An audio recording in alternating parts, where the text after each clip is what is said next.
Hey everyone, it's Eric from the Reptile Room. Today we're just going to go over heat pads and how to use them responsibly to create thermal gradients for your reptiles. Okay, so what I have here are a few heat pads pinned up against the wall. These are used units, and when you are looking to provide a thermal gradient for your reptiles, this is probably what's going to be sold to you at most pet stores if you're not using a basking light. Now these units are not regulated, they're just directly plugged into the wall, and that's often what's recommended.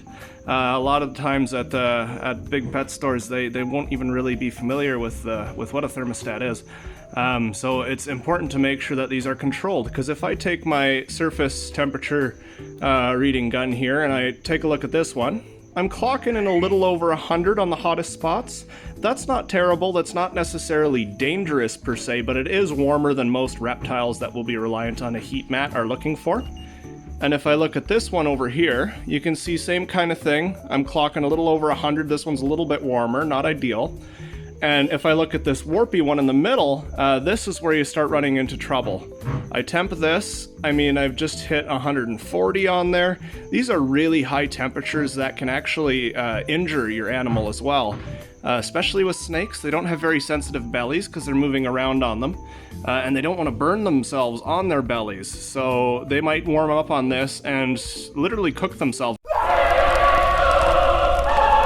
I've seen them get a lot hotter than this too, even approaching nearly 200 degrees, closer to 180 I suppose, but too hot regardless. And that can result in pretty severe injury because they'll just sit on it and cook and they won't necessarily feel the immediate pain and know what's happening and to vacate that heat pad. So this is a handy little tool, a thermometer and hydrometer. This is oftentimes, if you ask people if they have thermostats, this is what they'll tell you they have. They say, yes, I have a thermometer. This is quite different than a thermostat. A thermometer meters thermo. It will tell you what the temperature is, but it won't do anything about it. Now this is a thermostat. This is what you want to use on all high exposure heat sources like heat pads, ceramic heat emitters, basking lights in some scenarios. And this is a little switch on a probe. So this is plugged right into the wall. And there's a little outlet on the bottom of it that you would take your heat pad and you would plug it into. So let's take our power from our tiny heat pad, the one that's really, really hot, and let's plug that into our thermostat. Now right now, this thermostat still thinks that it's 75 degrees. That's what it's reading on this end here. This is a low voltage wire that has a probe on the end of it that will tell you what the temperature where the probe is. So this is feeding power through it currently to that heat pad and is going to keep continuing to warm it up. So you want to make sure you take your probe and it's attached directly to your heat pad. It's going to start warming up. If we look over here, our temperature's shooting up to match this heat pad.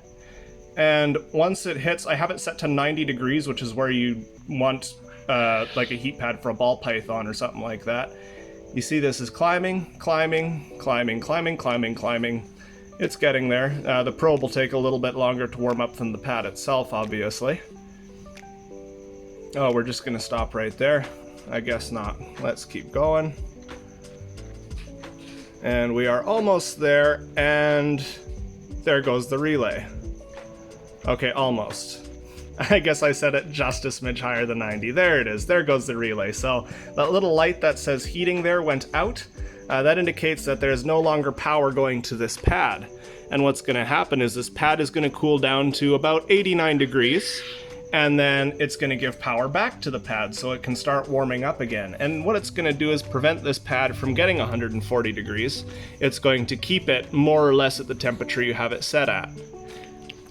Now this is going to keep your reptiles protected. It's going to stop your house from burning down, and it can save you some pretty significant veterinarian bills. So I definitely recommend using a thermostat on heat sources. You want to make sure that they're regulated for the safety of everyone involved.